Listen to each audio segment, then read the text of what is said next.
Oke, baik pemirsa, enak sekali Wah, berbagai enaknya macam panjang ya. nasi ya. Nasi kuning, nasi goreng, nasi uduk, nasi apa tadi? Kebuli. Kebuli. Nah, ternyata kita akan bedah nih, Intan, satu persatu berapa sih kalori dan nilai gizi dari masing-masing nasi ini. Nah, tapi Intan bukan saya yang bedah karena ada dokter ini. Oh, bukan dokter Intan juga ya? Bukan Ada dokter Intan. Ada dokter Ida, spesialis gizi klinik, dokter. Apa kabar, Halo dokter? dokter, selamat Selamat pagi, dokter. kabar baik, sehat Sudah selalu. sarapan dokter? Sudah pastinya. Sudah ya, bukan nasi harus. uduk? Tadi pagi Nasi apa, bukan. Dok? Oh. Tadi pagi sarapannya nasi merah.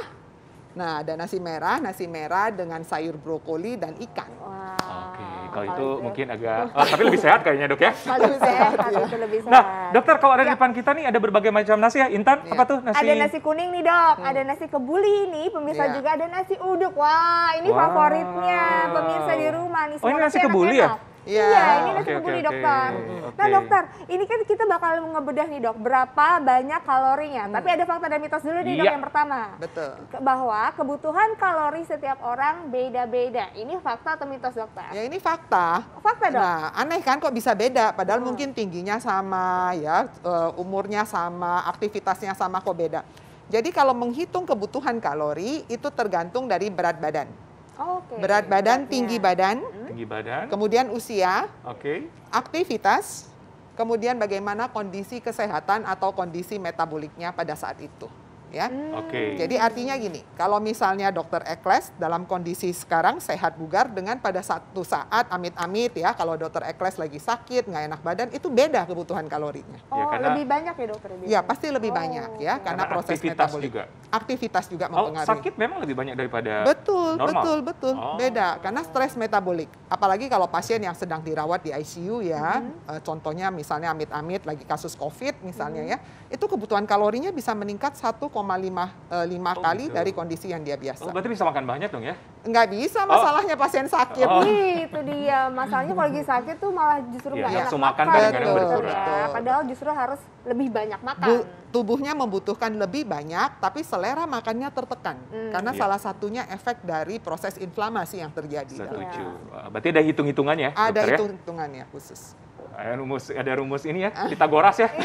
Pitagoras. Oke dokter, selanjutnya ada fakta mitos nih dokter. Nah, ada ini dokter, kebutuhan kalori pada pria lebih tinggi daripada wanita. Fakta atau mitos? Ya ini fakta ya, secara fakta juga, umum. dok? Ya. Betul. Karena kan tadi saya bilang, menghitung kebutuhan kalori tergantung dari jenis kelamin. Udah pasti ya, laki-laki cenderung lebih tinggi. Kenapa? Pertanyaannya, karena laki-laki secara body komposisi, jadi kalau kita hitung ada alatnya ya, namanya body composition analyzer. Nah di situ ternyata massa otot laki-laki itu lebih tinggi daripada wanita. Pada kondisi normal ya, kecuali kalau wanitanya atlet ya, semua olahragawan ya pasti mungkin bisa beda ya. Tapi kalau dalam kondisi normal memang wanita lebih banyak massa lemaknya dibanding laki-laki. Dan otomatis massa otot itu akan membutuhkan energi yang jauh lebih besar. Itu satu. Yang kedua, dari berat badan, laki-laki itu kan juga mempunyai berat badan yang lebih besar biasanya dari perempuan. Iya. Kemudian tinggi badan. Nah, lalu aktivitas laki-laki itu kan tidak seperti wanita ya, mungkin dia lebih aktif, lebih gesit dan sebagainya. Otomatis semua perhitungan itu akan menambah kebutuhan kalori dia dalam satu hari. Oke, pada umumnya ya, Secara umum. 1.500 sampai 2.000 ya dokter ya? per hari ya? Laki-laki bisa sampai 2.000, 2.500 tergantung pekerjaannya. Pekerjaannya. Ya. Berarti wanita di bawah itu Wanita 1.500 sampai 2.000 secara umum. secara umum. Ya. Secara umumnya. Oke, Oke. sekarang udah ada di depan kita nih Nah. dokter. Jangan sampai dianggurin dok. Iya, benar. Ada nasi Waduh, kuning. langsung makan ya? Langsung Iya. makan ya? Oh, bukan. Jangan makan dulu, kita bedah dulu kalorinya. Ini Oke. nasi kuning, ini Ya. nasi kebuli, itu Kebuli, nasi uduk. nasi uduk. Kita mau hitung Ya. kalori yang mana dulu nih? Kita hitung nasi uduk dulu kali ya. Nasi uduk. Oke, Nah. nasi uduk Ini. yang paling sering dikonsumsi pada saat makan pagi, sarapan dokter. Iya.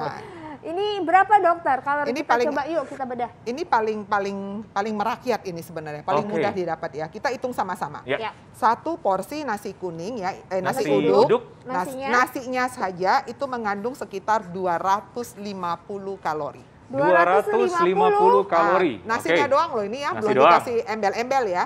Pertanyaannya kenapa dia bisa lebih tinggi? Padahal nasi putih saja itu cuma 175. Iya. Karena bikinnya kan pakai santan. Oh. Nah, santan itu ada penambahan kalori kalau mereka menggunakan santan kental sehingga lebih gurih itu kalorinya bisa nambah kira-kira 75. Oh. Ya, tapi kalau dia pakai santan encer kita bisa nambah 50. Hmm. Nah, biasanya kalau nasi uduk yang enak, yang gurih, yang Iya. aduh mantep banget, nah itu kira-kira 75. Oke. Artinya 175 tambah 75 udah 250 kalori itu nasinya saja. Baru nasi ya dokter ya. Ya, kemudian Terus, ini nah, kita dokter, lihat. nanti kita bedah lagi dokter. Oh, bedah lagi. Iya, kita bedah lagi pemirsa, tapi sesaat lagi. Ini baru nasinya aja. Baru nasi ya, 250. ya, dokter. Ini Hmm. ingat baru nasi. Nanti kita bedah lagi dengan lauk yang lain sesaat lagi, tetap di Hidup sehat.